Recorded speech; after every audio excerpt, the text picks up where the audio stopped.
কোনো রাজনৈতিক বিবেচনা না করে জুলাই আন্দোলনের হতাহতদের পরিবারকে পুনর্বাসনের উদ্যোগ নিতে মুক্তিযুদ্ধ মন্ত্রণালয়কে নির্দেশ দিয়েছেন প্রধানমন্ত্রী তারেক রহমান। বিটিভিকে জনগণের প্রচার মাধ্যম হিসেবে রূপ দেওয়ার নির্দেশও দিয়েছেন প্রধানমন্ত্রী। সেই সঙ্গে তরুণদের মূল্যবোধ গড়ে তুলতে সামাজিক যোগাযোগ মাধ্যম ও রাষ্ট্রীয় গণমাধ্যমকে কিভাবে ব্যবহার করা যায় সেই বিষয়েও দিক নির্দেশনা দিয়েছেন তারেক রহমান। দিনভর বিভিন্ন মন্ত্রণালয়ের মন্ত্রীদের সঙ্গে বৈঠকে এইসব নির্দেশনা দেন প্রধানমন্ত্রী। ড্রিঙ্কও এখন রিয়াল ফ্রুট পাল্প ও নাটে চেরি সহ নতুন প্যাকে নতুন স্বাদে।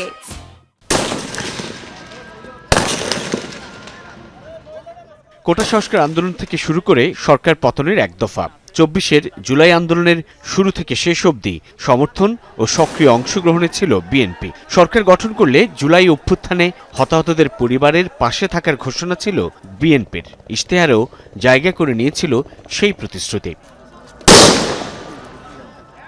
বুধবার সকালে সচিবালয়ে প্রধানমন্ত্রী তারেক রহমানের সভাপতিত্বে বৈঠক করেন মুক্তিযুদ্ধ বিষয়ক মন্ত্রী ও প্রতিমন্ত্রী। বৈঠক শেষে প্রতিমন্ত্রী জানান, মুক্তিযুদ্ধ মন্ত্রণালয়ে আলাদা জুলাই অভ্যুত্থান বিভাগ খোলা হয়েছে।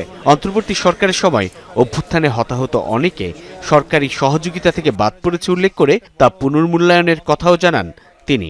জুলাই ফাউন্ডেশনের অতীতের যে কার্যক্রম রয়েছে, আপনারা জানেন যে সেখানে একটা বড় অঙ্কের একটা ফান্ড সরকারের তরফ থেকে দেওয়া হয়েছিল, তো সেগুলা ঠিকমতো অ্যাপ্রোপ্রিয়েটলি ইউজ করা হয়েছে কিনা এই বিষয়গুলো জানতে চেয়েছেন।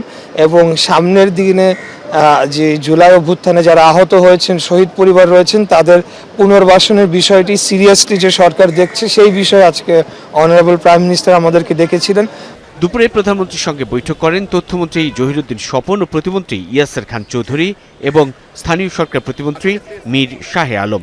বৈঠক শেষে প্রধানমন্ত্রীর বিভিন্ন নির্দেশনার কথা গণমাধ্যমকে জানান তথ্যমন্ত্রী। বিটিভি এবং বাংলাদেশ বেতারকে কিভাবে আমরা জনগণের কাজে লাগাতে পারি সে বিষয়ে উনি দীর্ঘক্ষণ কথা বলেছেন এবং উনি সবচেয়ে বেশি গুরুত্ব দিয়েছেন যে বাংলাদেশের তরুণ প্রজন্মের জন্য মূল্যবোধ গড়ার কাজে আমাদের সরকারের অধীনস্থ সমস্ত প্রচার মাধ্যমকে আমরা কিভাবে কাজে লাগাতে পারি এবং একই সঙ্গে সোশ্যাল মিডিয়াকেও আমরা কিভাবে কাজে লাগাতে পারি।